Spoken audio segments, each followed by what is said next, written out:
क्या नाम है आपका? मेरा नाम राजवीर सोनी है। और क्या करते हैं आप? मैं नोएडा में मेरी खुद की कंपनी है, अभिलाषी फाइनेंस एंड ग्रुप। तो मैं उसका already MD managing director. Loan वगैरह बांटने? हाँ, ये हमारा काम होता है, हमारा बैंकों से टाई अप होता है ना। तो हम एवरी बैंक से जो है पर्सनल लोन प्रोवाइड कराते हैं, है ना। किसी भी कस्टमर को पैन इंडिया प्रोवाइड करते हैं, इंडिया में कहीं पे कोई भी अवेलेबल हो तो उसको हम लोन देते हैं, है ना। ये तो अगले साल जो हमारा देश में आम चुनाव है 2024 में प्रधानमंत्री का चुनाव, उसमें जो दो मुख्य कैंडिडेट हैं राहुल गांधी हैं नरेंद्र मोदी, तो आपके हिसाब से किसे प्रधानमंत्री बनना चाहिए और क्यों? हमारे हिसाब से, क्योंकि हमें ना अपना पर्सनल बेनिफिट में देख के हमें थोड़ा सामाजिक स्तर पर देखना चाहिए, है ना। दो चीज़ होती है, एक तो अभी हमारे जो क्षेत्र के जो भी प्रतिनिधि हैं, चाहे वो सांसद हो या कोई विधायक हो, हमें उसको देखते हुए वोट देना चाहिए। अभी हो क्या रहा है बीजेपी में, मैं बहुत ओपनली बात करूँगा कि बीजेपी में जो मतलब बीजेपी की सत्ता आ रही है वो कहीं ना कहीं एक मतलब मोदी को देखकर वोट लोग दे रहे हैं। मोदी सर, हाँ, मतलब उनको मोदी के फेस पे वैल्यू मिल रही है, उनके नाम पे वोट मिल रहा है। बाकी मैं कुछ कैंडिडेट की बात करूं कि ऐसे कैंडिडेट हैं किसी किसी क्षेत्र में जो कैंडिडेट बिल्कुल सही नहीं, मैं बहुत ओपनली बोलूँगा ना कि कैंडिडेट बिल्कुल सही नहीं है और वहाँ जीतने के बाद कोई काम नहीं होता। अब मैं बात करूँ अपने क्षेत्र अमेठी से, मैं बिलोंग करता हूँ प्रॉपर। हमारे यहाँ की स्मृति ईरानी है, माननीय स्मृति ईरानी की जो है मंत्री है, केंद्रीय मंत्री। तो उन्होंने क्या है कि अभी उनको 5 साल हो गया प्रॉपर, बट अभी तक उनका कोई कार्य ऐसा नहीं दिखा है कि कोई एक दो काम जो गिना सके कि हाँ मैंने ये काम किया। हाँ, वो आती हैं जाते हैं, लेकिन आने जाने से क्या होता है, लोगों से मिलते भी हैं, लोगों से मिलते हैं, लेकिन काम तो होना चाहिए ना, है ना। अब ठीक है, जो भी काम कर रहे हैं वो कहीं ना कहीं केंद्र की तरफ से हुआ है। बाकी अगर मैं बात किया जाए तो उस तरह से कोई एक दो काम नहीं जो गिना सके। खुद का उनका किया हुआ कोई भी काम नहीं, खुद का किया हुआ उनका कोई भी काम नहीं है ना। तो अभी ये चीज़ है कि हमें लगता है बीजेपी को थोड़ा सा अपना कैंडिडेट देख के देना चाहिए। और पब्लिक से मैं ये भी कहूँगा कि पब्लिक कभी मोदी को या राहुल को देख के वोट ना दे, क्योंकि वो अगर आपको कोई प्रॉब्लम होती है वो आपकी हेल्प करने यहाँ नहीं आएंगे। आपके क्षेत्र में जिस आप प्रतिनिधि को चुन रहे हैं, खास करके आप उनको देखें कि अगर आपके कोई प्रॉब्लम होती है तो आप उनसे जाकर डायरेक्टली बोल सकते हैं, या फिर वैसे भी वो आपके टच में रहते हैं। अपने क्षेत्र का चुनो। अब हमारे यहाँ स्मृति ईरानी आ गई हैं, वो बैठी रहते हैं दिल्ली में, कोई बात होगी उनसे कोई कैसे संपर्क कर सकता है। अगर वही हमारे क्षेत्र से कोई वहाँ से प्रतिनिधि खड़ा किया जाए तो कहीं ना कहीं लाख गुना बेटर है। ये चीज़ होना चाहिए। ये जो देश में अभी हाल फिलहाल में चला था कि इंडिया दैट इज़ भारत या भारत दैट इज़ इंडिया, या मातृभाषा जो हिंदी या संस्कृत, क्या होना चाहिए? अभी मेरे ख्याल से भारत ये बहुत पुराना नाम है, जो कि राजा भरत के नाम पे पड़ा है ना। और भी कुछ हमारे ऐतिहासिक वो हैं कि पहले हमारे देश का नाम भारतवर्ष था और भारतवर्ष ही होना चाहिए, तो अंग्रेज़ों ने बाद में आके इंडिया नाम रखा, है ना। और रही बात अभी एक क्वेश्चन था कि जो है कि इंडिया मतलब कि इंग्लिश को लेकर, है ना। मेरा मानना है कि आप जहाँ पे हैं, जहाँ जिस कल्चर से बिलोंग करते हैं, आप अपनी लैंग्वेज में हर जगह अपने आप को प्रेजेंट करें, राइट। रही लैंग्वेज का नॉलेज होना बहुत ज़रूरी है, है ना। आज जैसे कंपनियों की बात करें, कंपनियां बोलते हैं कि ना इंग्लिश वालों को लेते हैं, हिंदी वालों को नहीं लेती हैं। कंपनियों के पास में थोड़ा ये होता है कि उनके पास जो क्लाइंट्स हैं, है ना, अब क्लाइंट से तो ये नहीं रिक्वेस्ट कर सकते ना कि नहीं आप हिंदी में मेरे बात करो, मेरे को तमिल से बात करो, मेरे को तेलुगु में बात करो, मेरे को मराठी में बात करो, जो फॉरेन क्लाइंट है ना। अब फॉरेन हो गया या बहुत सारे ऐसे, जैसे हमारे यहाँ तो कहते हैं ना कि कोस पे भाषा बदल जाती है। तो ये जो इंग्लिश भाषा है ये हमारी एक मतलब एक बोले तो मेरे घुल मिल गया है और ये एक मतलब कि लैंग्वेज ऐसी है कि मोस्टली हर कोई समझ लेता है, हर कोई बोल लेता है। तो इसका नॉलेज होना बहुत ज़रूरी होता है। कहीं अगर आप चलो ठीक है, मैं मानता हूँ आपको मातृभाषा हिंदी को ज़्यादा प्राथमिकता देनी चाहिए, बट अगर आप दूसरी कंट्री में चले जाओगे तो इंग्लिश का नॉलेज नहीं रहेगा, तो आप वहाँ से कैसे कोऑर्डिनेट करोगे वहाँ के लोगों से। नमस्कार। नमस्कार। जय सिया राम। जय सिया राम, जय सिया राम। ये योगी जी की ये व्यवस्था कैसी लग रही है आपको? बहुत सुंदर, अद्भुत। क्या नाम है आपका? अखिलेश त्रिपाठी। कहाँ से? रायबरेली। अगले साल देश में आम चुनाव है, तो आपको क्या लगता है कि नरेंद्र मोदी को बनना चाहिए प्रधानमंत्री या किसी और को अभी नया मौका देना चाहिए फिर से? बनना नहीं चाहिए, बनेंगे नरेंद्र मोदी जी हमारे। और राहुल गांधी वगैरह हैं उनको?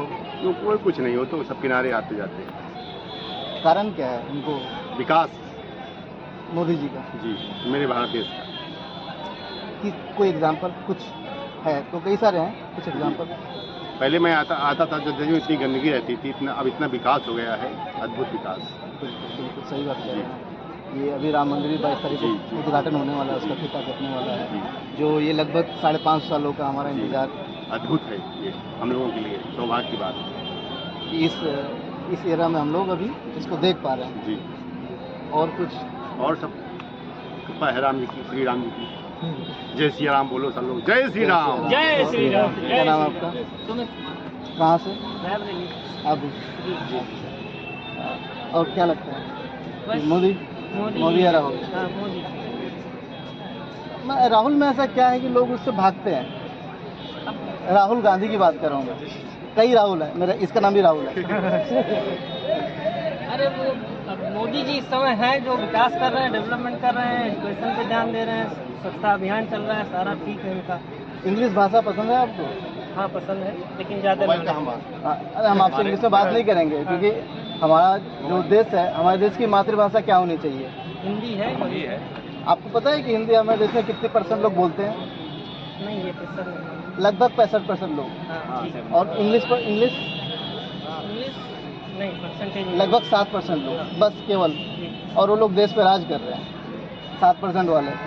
इंग्लिश वालों को, हिंदी वालों को हर समय दबाया जाता है इस चक्कर में। तो आपको क्या अपील करना है?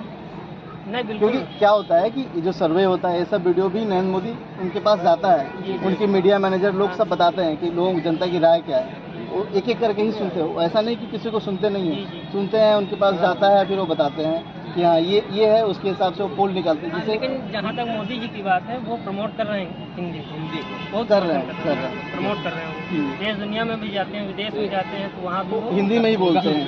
भाषण हिंदी में ही ज़्यादातर। क्या नाम है आपका? कृष्ण मिश्रा, रायबरेली से हैं। हाँ।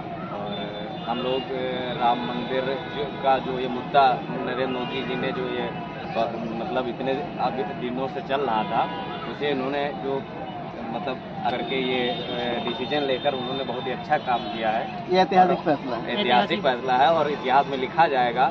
और विदेशों में भी नरेंद्र मोदी जी की जो छवि और उनकी भाषण की शैली, जो भारत देश की मातृभाषा बोलते हैं, वो बहुत ही अच्छे तरीके से, और उनका प्रस्तुतिकरण बहुत अच्छा होता है। इंग्लिश के विषय में आपको और इंग्लिश विषय में हमारे भाई साहब सचिन त्रिपाठी। आप तो रायबरेली से सब लोग हैं, तो वहाँ तो वो इलाका तो शायद गांधी परिवार का ही है। जी, गांधी परिवार का है, लेकिन आप परिवार में ये है कि उनके परिवार में जो मतलब उनकी सोनिया गांधी जी थी फैमिली में, तो उनसे केवल बस आती हैं संपर्क, ठीक है। लेकिन जो इस अकॉर्डिंग जो बीजेपी का वहाँ मतलब इस बार दिनेश प्रताप सिंह जो MLC सांसद हुए हैं, उनका विकास का ठीक है। और दीप्ति सिंह जो मतलब कांग्रेस में थी, विधायक थी रायबरेली से, और राकेश सिंह की बेटी थी, अब वो भी बीजेपी में शामिल हो चुकी हैं।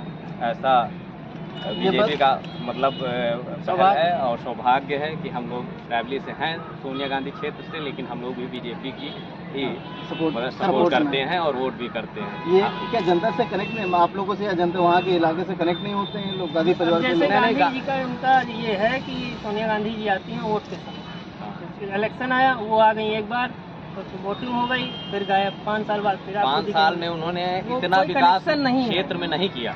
5 साल तो नहीं, उनका तो लगभग गांधी परिवार का 50 साल से उस एरिया में डोमिनेट रहा है, वो लोग डोमिनेट करते हैं उस एरिया को। अरे एरिया को करते हैं, लेकिन वहाँ की सड़कें और अन्य चीज़ें जो हैं, मतलब इतना ज़्यादा डेवलप ITI उन्होंने खुलवाई, उसके बाद बंद हो गया, उसका कोई आगे विकास नहीं हो पाया। तो इस सब कारणों से कोई मतलब कहीं ना कहीं दिक्कतें होती हैं लोगों को, जनता को। अब जो चीज़ एक कंपनी खुली थी, उसे आगे बढ़ाना चाहिए था। अब ये सरकार की पहल जो है, इस वजह से सोनिया गांधी जी को दिक्कत है। और यहाँ राहुल गांधी भी जी जो बोलते हैं, उनका क्या बोलने का तरीका है, क्या कैसे बोलते हैं, शैली को मतलब बोलने की शैली सही नहीं है। आप कहते कुछ और है। उनका गणित बहुत खराब है ना। सोना से आलू बनाते हैं, भाषा जो बोलते हैं, उनकी भाषा बोलने की तरीका सही होती है, उनका मतलब वो बराबर बैठा नहीं पाते हैं। वो बस उनको कोई स्क्रिप्ट लिख करके दे दिया, उन्होंने बैठ से बोल दिया। सोचते और नहीं कि क्या मोदी जी बोलना देश और विदेशों में जाकर जो ये ऐसी मातृभाषा को मतलब एक आगे बढ़ा रहे हैं। आगे बढ़ा रहे हैं और उनके भाषण देने का तरीका बहुत ही अच्छा और जनता को लुभाता है, लुभाने कि वाला वो लुभाने वाला है जी। धन्यवाद। बताइए। आज हमारे मास्टर साहब हैं, ये इंग्लिश में अच्छा, आप इंग्लिश के टीचर हाँ हैं? इंग्लिश टीचर है। ऐसा आपके दोस्त कह रहे हैं। तो क्या बात? क्या नाम है आपका? सचिन त्रिपाठी। अगले साल जो चुनाव है, जैसे कि आपने सुना, तो आपका भी वही राय है?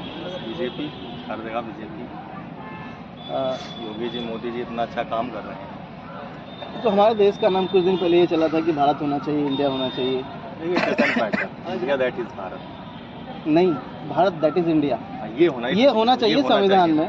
अभी है दैट इज इंडिया, ये होना चाहिए। हाँ। बट ये होना चाहिए पहले भारत, उसके बाद हाँ इंडिया। हाँ, लेकिन संविधान में भी इंडिया दैट इज भारत ये लिखा हुआ है। इंग्लिश का जो नॉलेज है, सब्जेक्ट ठीक है, हम्म, लेकिन हर चीज हमें अपनी मातृभाषा में ही तो सीखनी चाहिए। बिल्कुल बच्चा होनी कोई चीज़- चाहिए, क्योंकि बच्चा जब स्कूल जाता है तो वो रोटी दाल चावल ये सुनता है, स्कूल में जाकर उसको राइस बोलना पड़ता है।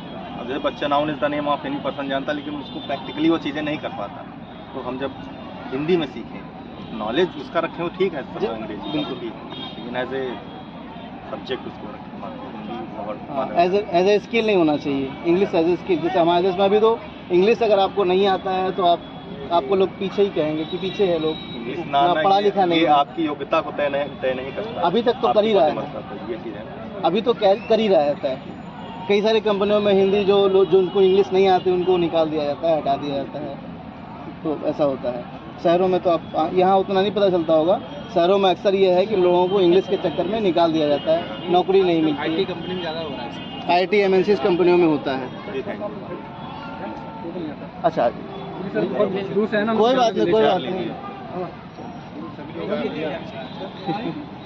चलो ठीक है, चलो। चलो भैया, थैंक यू। वेलकम।